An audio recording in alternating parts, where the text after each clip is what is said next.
Hello भाई लोग, तो डेयरडेविल बॉर्न अगेन के फर्स्ट 2 एपिसोड्स आ चुके हैं और आई होप कि तुमने वो अब तक देख लिए होंगे। और अगर नहीं देखे हैं तो स्पॉइलर वार्निंग, क्योंकि इस वाली वीडियो में मैं तुम्हें सब कुछ बताने वाला हूँ कि उन एपिसोड्स में आखिर क्या हुआ। तो चलो दोनों एपिसोड्स का ब्रेक डाउन करना शुरू करते हैं बिना किसी देरी के।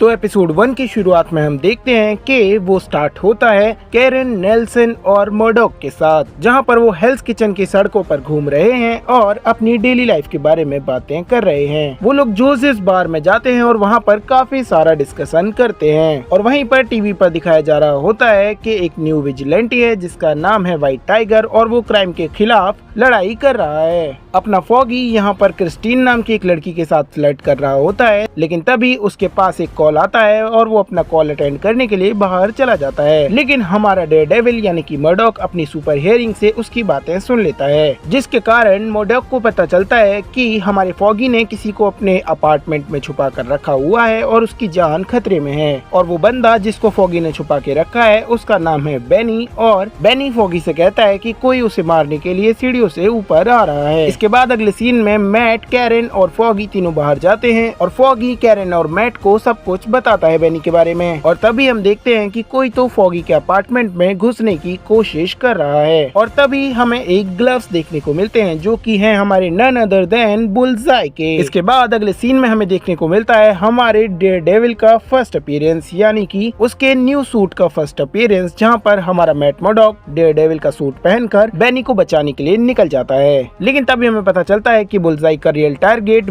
बेनी नहीं बल्कि फॉगी है, और ये बुलजाई की चाल थी ताकि वो डेयरडेविल को फॉगी से अलग कर सके और उसे आसानी से मार सके। बुलजाई अपना निशाना लगाता है और फॉगी को शूट कर देता है। इसके बाद बुलजाई जोजिस बार में एक स्मोक वाला बम फेंकता है और लोगों को भड़काना शुरू कर देता है। और तभी वहाँ पर हमारा डेयरडेविल उसका पीछा करते करते आता है और वहाँ पर एक काफी ज्यादा ऑसम फाइट होती है, जिसमें हमें बुलजाई की क्रेजीनेस भी देखने को मिलती है, क्योंकि वो कभी डेयरडेविल को मारता है और कभी आम लोगों को। वो बंदा आम लोगों पर जो चाहे वो उठाकर फेंकने लग जाता है। लड़ाई करते करते बुलजाई उस बिल्डिंग के टॉप पर पहुंच जाता है और डेयरडेविल उसे चेस करते करते वहां पर पहुंचता है और डेयरडेविल उसे धोने लग जाता है बड़ी गंदी तरह। और तभी हमारे डेयरडेविल को फॉगी की हार्ट बीट सुनाई देने लग जाती है, जो कि धीरे धीरे कम हो रही थी। और जैसे जैसे वो कम हो रही थी वैसे वैसे हमारे डेयरडेविल की रेज बढ़ती जा रही थी। और इस वाले सीन में हमारा डेयरडेविल इतना ज्यादा गुस्से में आ जाता है कि वो गुस्से में आकर बुलजाई को रूफ टॉप से नीचे फेंक देता है। और यहाँ पर मुझे लगा था कि बुलजाई मर गया है, लेकिन वो जिंदा बच जाता है। और उसके बाद हमारा डेयरडेविल अपना मास्क उतारता है और रूफ से नीचे फेंक देता है। और भाई ये बहुत ज्यादा इमोशनल मोमेंट था। और इस सीन में हम देखते हैं कि उसके मास्क में से उसका एक हॉर्न मिसिंग है, जहाँ पर डी बन रहा है। इसके बाद कहानी फॉगी की डेथ से 1 साल आगे बढ़ जाती है और हम देखते हैं कि मैट मर्डॉक आज भी काफी ज्यादा सैड है और अब वो डेयरडेविल बनना भी छोड़ चुका है, क्योंकि वो अंदर से पूरी तरह ब्रोकन हो चुका है। इसके बाद मैट मर्डॉक बुलजाई के खिलाफ गवाही देता है और न्याय की मांग करता है, जिसके फलस्वरूप बुलजाई को उम्र कैद की सजा दी जाती है। इसके अगले सीन में हमारे लॉर्ड किंगपिन को इंट्रोड्यूस किया जाता है, जो कि अब एक गुड गाय बन चुके हैं शायद। और हमें पता चलता है कि भाई की बंदी यानी कि वेनिसा उसके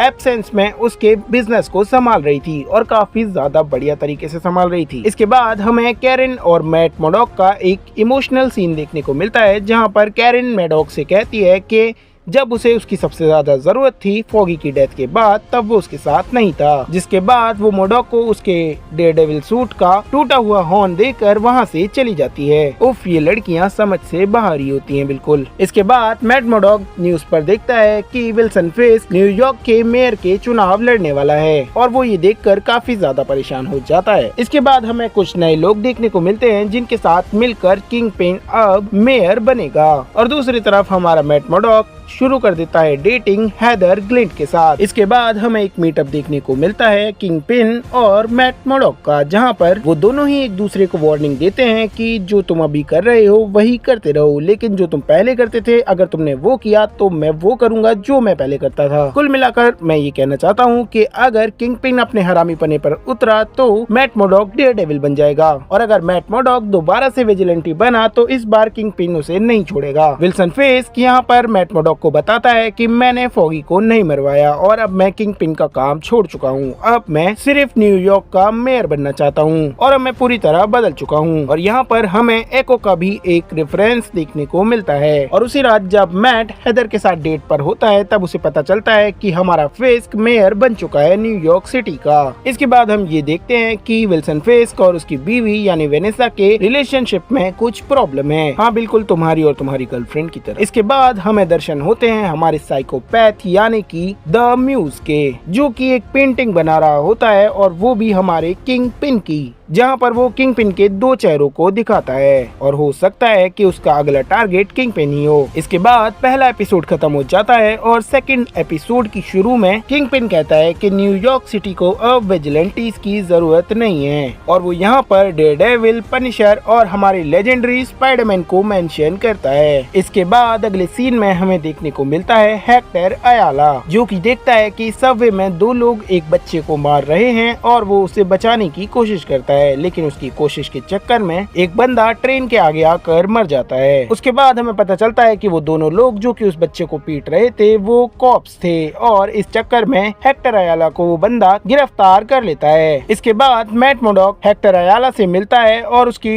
हेल्प करने का डिसाइड करता है। दूसरी तरफ हम देखते हैं कि हमारा नया मेयर यानी कि किंगपिन आम जनता के दिलों को जीतने की कोशिश कर रहा है रोड के गड्ढों को तुरंत के तुरंत भरवाकर। ये पॉलिटिशियंस के ड्रामे कितना दिखावा करते हैं ना ये। फिर हम देखते हैं कि मैट की टीम उसके खिलाफ है हेक्टर को बचाने के लिए, लेकिन मैट मर्डॉक उन्हें समझाता है। इसके बाद हम देखते हैं कि कोर्ट हेक्टर अयाला को बेल नहीं देता और वो मैट की बात भी नहीं सुनते। इसके बाद हम देखते हैं कि डेनियल ब्लैक जो कि मैट मर्डॉक की साथी है वो उस बंदे की फ्रेंड है जो कि किंगपिन के टच में है या फिर उसके लिए काम करता है और वो किंगपिन को एडवाइस देती है कि अगर तुम्हें जनता का दिल जीतना है तो तुम्हें कॉप्स को अपने साइड करना होगा। और इसके बाद वो उसके पर्सनल इश्यूज के बारे में बात करती है यानी कि उसकी बीवी के बारे में, लेकिन किंगपिन इस चीज से मना कर देता है। इसके बाद हमें हेदर ग्लिंट दिखाई जाती है जो कि अपनी न्यू बुक यानी कि अ डे विदाउट फेयर को साइन कर रही होती है और यहाँ पर हमें एक सस्पिशियस सा बंदा देखने को मिलता है जो कि हेदर को घूर रहा होता है और जब वो उससे मिलता है तो वो उसे बोलता है कि क्या वो उसका एक न्यू क्लाइंट बन सकता है और हेदर इस चीज के लिए हाँ कर देती है। और यहीं पर हमें किंगपिन का एक एजेंट भी देखने को मिलता है जो कि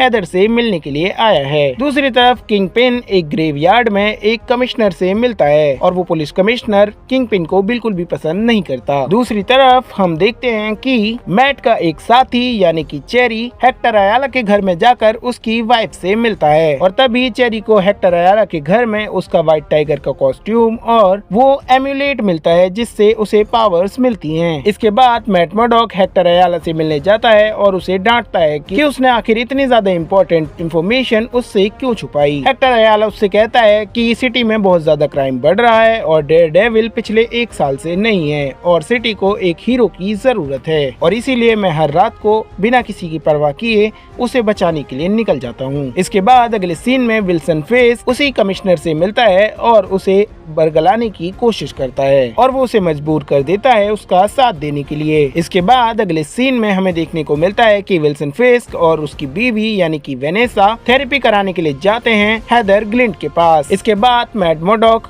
उस विटनेस को ढूंढ निकालता है जो कि हेक्टर अयाला को बचा सकता है। वो उस बंदे को जाकर वार्न करता है कि यहाँ से भाग जाओ क्योंकि पुलिस बाहर आने वाली है और मैट मर्डॉक उसे वहाँ से भगा देता है और तभी हम देखते हैं कि पुलिस वाले अंदर एंट्री लेते हैं और फिर हमें मैट मर्डॉक और उन पुलिस कॉप्स के बीच में एक काफी घमासान मस्त लड़ाई देखने को मिलती है जो कि काफी ज्यादा ब्लडी थी। मतलब हमारा मैट मर्डॉक बिना डेयरडेविल बने भी लोगों की हड्डियां तोड़ रहा था। जब मैट मर्डॉक उन सभी को हरा देता है तो हम देखते हैं कि में से एक के हाथ पर एक लोगो है और वो लोगो है पनिशर का और यहीं पर हमारा सेकंड एपिसोड खत्म हो जाता है। और भाई कसम से ये दोनों एपिसोड काफी ज्यादा क्रेजी लगे मुझे। तो बाकी तुम कमेंट्स में मेरे साथ डिस्कस कर सकते हो, मैं जवाब देने के लिए बैठा हूँ क्योंकि बिकॉज वी आर फ्रेंड्स।